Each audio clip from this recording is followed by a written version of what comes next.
Uma professora dedicada chamada Helena percebeu que um de seus alunos, Pedro, havia faltado várias vezes seguidas à escola. Ela tentou ligar para os responsáveis, mas ninguém atendia. Preocupada, decidiu ir pessoalmente até a casa do menino. Ao chegar em uma rua estreita e humilde, Helena desceu do ônibus com sua bolsa, atravessou um terreno e encontrou a pequena casa de madeira onde Pedro morava. Bateu a porta com suavidade e após alguns segundos a porta se abriu lentamente. Pedro estava ali com os olhos baixos e expressão assustada. Helena sorriu tentando não demonstrar a preocupação e perguntou se estava tudo bem. Pedro hesitou e depois abriu a porta revelando um interior escuro e desorganizado. Helena entrou e viu algo que partiu seu coração: uma panela vazia no fogão, roupas espalhadas no chão e uma garotinha pequena dormindo em um colchão velho no canto da sala. Pedro disse baixinho que sua mãe estava doente e que ele precisava cuidar da irmã mais nova porque o pai havia os abandonado. Helena tentou conter as lágrimas, se ajoelhou e abraçou Pedro dizendo que ele não estava sozinho. Ela começou a perguntar o que ele comia, como se viravam e descobriu que Pedro mal comia um pedaço de pão por dia, que às vezes passava fome para dar leite à irmã Helena. Então prometeu ajudá-los. No dia seguinte, ela voltou com alimentos, roupas e chamou a assistência social. A escola também se mobilizou e arrecadou doações. A comunidade ficou comovida e todos passaram a ajudar a família de Pedro. Helena passou a visita. Los regularmente ajudava com lições de casa. Ensinava a irmãzinha a falar, lia histórias, e aos poucos, o ambiente da casa mudou. Havia sorrisos e esperança. Certo dia Pedro foi até a escola com um bilhete nas mãos. Era um desenho que ele havia feito Helena, e ele de mãos dadas, com a frase: "Obrigado por não desistir de mim." O diretor da escola ficou tão comovido que decidiu divulgar a história, e ela viralizou na internet. Pessoas de outras cidades mandaram apoio e doações. Chegaram de vários cantos do país. Meses depois, a mãe de Pedro se recuperou graças ao apoio médico que conseguiram através de uma ONG governamental local e voltou a trabalhar. Pedro pôde voltar à escola em tempo integral e sua irmã foi matriculada na creche. Helena continuava presente como uma segunda mãe. Certa tarde, houve uma apresentação na escola e Pedro foi chamado ao palco. Ele, com os olhos brilhando, contou sua história e homenageou Helena com flores e palavras que emocionaram todos. Ali disse que professores não são apenas quem ensina, mas quem cuida, quem protege e quem acredita. Mesmo quando ninguém mais acredita. Anos se passaram. Pedro se formou em pedagogia inspirado por Helena e também virou professor na mesma escola onde estudou a história dele. Passou a ser contada como exemplo de superação em congressos e palestras. Helena, agora aposentada, sorria com orgulho cada vez que via Pedro ensinar com a mesma paixão que ela teve. Um dia, um novo aluno perguntou ao professor por que ele sempre dizia que todo aluno merece uma chance. Pedro respondeu com os olhos marejados: porque uma professora me deu uma chance e mudou minha vida. E assim a corrente do bem continuava com cada gesto de amor e empatia, transformando não só histórias, mas também destinos, famílias e futuros. A história de Helena e Pedro passou a ser lembrada como a prova viva de que um gesto pode mudar tudo e que mesmo na dor é possível encontrar luz, esperança e recomeço. E aquela casa humilde onde tudo começou agora era cheia de livros, risos e vida. O que antes era silêncio agora era aprendizado. O que antes era solidão agora era amor. E o coração partido de Helena naquele dia foi curado pelo maior presente que uma professora pode receber: ver um aluno se tornar tudo o que ele sonhava ser.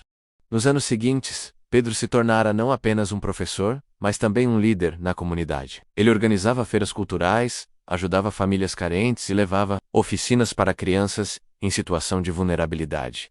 Ele se lembrava de cada detalhe do dia em que Helena apareceu em sua porta e isso o fazia acordar todos os dias, com a missão de transformar vida. Certa manhã Pedro recebeu uma carta manuscrita. Era de Helena. Ela dizia que estava enfrentando problemas de saúde e que talvez não tivesse muito tempo, mas que queria vê-lo uma última vez. Pedro sentiu um aperto no peito, deixou tudo que fazia e foi até a casa de Helena, agora em outra cidade. Ela estava sentada na varanda com cabelos brancos e olhar sereno. Quando o viu, abriu um sorriso emocionado e disse: "Você cresceu tanto." Pedro se ajoelhou, abraçou a professora e ficou em silêncio por alguns minutos, apenas sentindo a presença que tanto lhe salvara. Helena contou que havia guardado cada bilhete, cada desenho e cada foto que ele lhe dera ao longo dos anos. E disse que saber que ele havia se tornado tudo o que ela sonhara era sua maior recompensa naquele dia. Pedro prometeu que contaria sua história a todos os alunos, para que nunca perdessem a esperança, e assim o fez à escola, onde ele lecionava.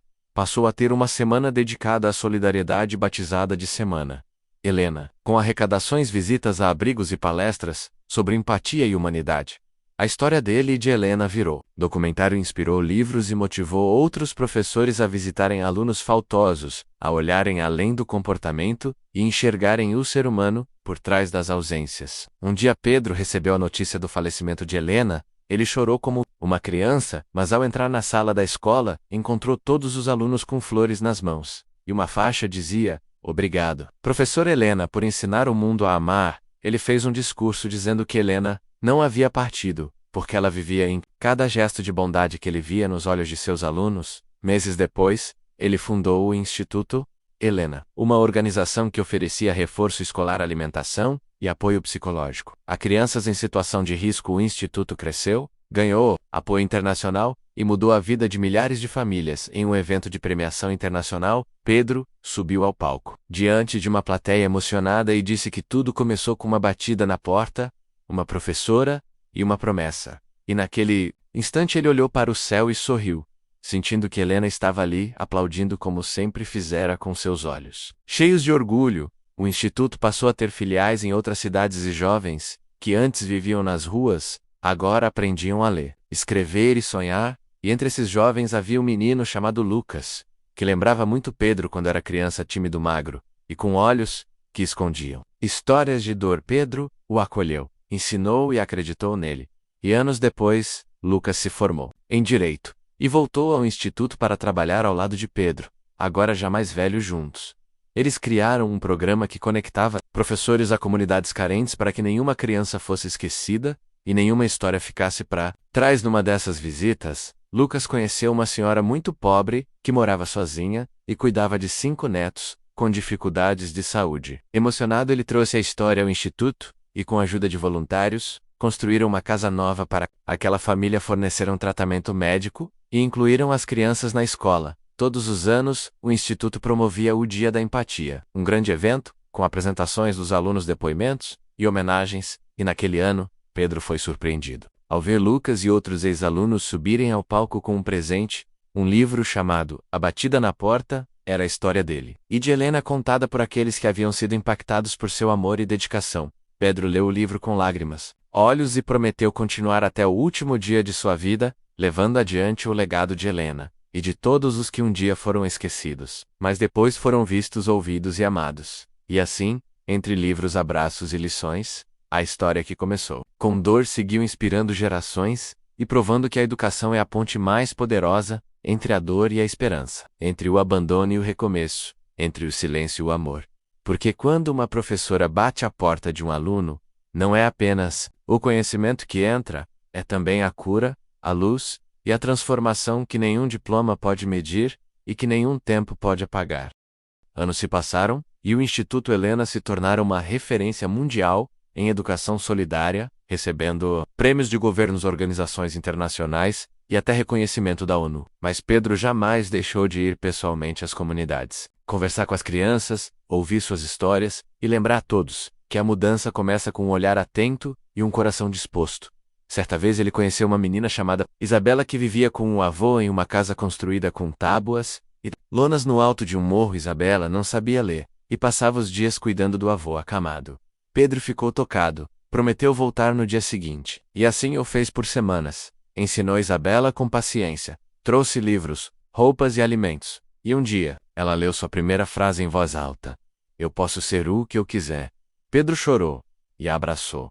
Foi ali que ele teve a ideia de criar o projeto Voz das Crianças, uma iniciativa para que cada aluno atendido pelo Instituto escrevesse e publicasse sua própria história. O projeto cresceu, ganhou apoio de editoras, e milhares de livros começaram a surgir. Histórias reais de superação, de medo, de amor e coragem, escritas por crianças que antes eram invisíveis. Essas histórias chegaram a escolas, universidades e congressos, emocionando leitores e mostrando o poder da escuta e do acolhimento. Em um desses eventos, Pedro conheceu uma jovem professora chamada Aline, que contou que decidira seguir a carreira por causa da história dele e de Helena. Ela pediu para trabalhar no instituto e rapidamente se tornou braço direito de Pedro. Juntos, reformaram prédios abandonados e transformaram em centros educacionais com bibliotecas, teatros e salas de tecnologia a história do Instituto. Inspirou outros países e logo filiais foram abertas em regiões da África, Ásia e América Latina.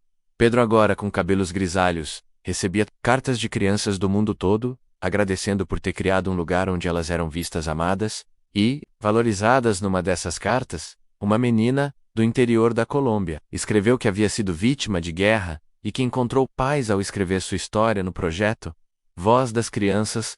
Pedro viajou até lá, conheceu a menina e percebeu que sua missão era maior do que imaginava. E então, decidiu gravar um documentário mostrando o impacto do projeto em várias partes do mundo. O filme foi indicado a prêmios internacionais e exibido em escolas, universidades e plataformas digitais, alcançando milhões de pessoas. Durante a estreia, Pedro foi aplaudido de pé, mas em vez de subir ao palco, escolheu permanecer entre os alunos, segurando a mão de Isabela, agora uma jovem que cursava letras e era voluntária no instituto. Anos depois, Pedro começou a sentir os sinais do tempo. Seu corpo já não tinha a mesma força e a memória começava a falhar, mas ele continuava presente, sempre sorridente e acolhedor. Foi quando Aline e Isabela organizaram uma grande homenagem. Pedro achou que era apenas mais um evento, mas ao entrar, viu todas as crianças, jovens e famílias que haviam sido impactadas por sua vida. Milhares de pessoas reunidas, vindas de todos os cantos do mundo, cada uma com uma história para contar, todos segurando um livro com sua própria história na capa. Dizia: "Obrigado por nos ensinar a acreditar." Naquele dia, Pedro foi ao palco com passos lentos, pegou o microfone e disse com a voz embargada: "Tudo começou com uma ausência, uma visita e um abraço. Hoje vejo que cada gesto plantado com amor floresce, mesmo que demore, mesmo que pareça pequeno." O amor nunca volta vazio. Naquele momento, a plateia inteira se levantou e aplaudiu por longos minutos, entre lágrimas, sorrisos e gratidão. Naquela noite, Aline e Isabela revelaram que criaram o Memorial Professora Helena, um espaço dentro do instituto, com fotos, cartas, vídeos e depoimentos que contavam toda a trajetória desde a primeira visita até os dias atuais. Pedro visitou o memorial e, ao ver o primeiro bilhete que havia escrito para Helena, caiu em prantos. Ali, ao lado do velho sofá onde ela lia para ele, ali estava seu passado, presente e futuro, e no centro da sala, uma frase gravada na parede dizia: "Professores não mudam o mundo. Pessoas e pessoas mudam o mundo com o tempo." Pedro passou a escrever suas memórias com a ajuda dos alunos e voluntários. O livro foi publicado com o título A Batida, que mudou vidas, e se tornou best-seller, traduzido em dezenas de idiomas, adotado por programas de formação de professores e discutido em salas de aula de todos os continentes. Nas últimas páginas, Pedro escrevia que, se um dia sua história fosse esquecida, ele só queria que uma lição permanecesse: nunca subestime o poder de acreditar em alguém. Em seus últimos dias, já no hospital, cercado por alunos, amigos e colaboradores, Pedro segurou a mão de Isabela e disse: "Leve isso adiante, leve como Helena levou comigo, como eu levei com você. Agora é sua vez." E com um sorriso sereno, ele partiu em paz. O mundo chorou sua partida, mas também celebrou sua vida. E o Instituto Helena se tornou um movimento global de amor, empatia e transformação, onde cada criança, cada professor e cada história tinha valor, e a semente plantada por uma professora décadas atrás continuava florescendo nos corações de gerações inteiras, provando que quando alguém bate à sua porta com amor, tudo pode mudar para sempre.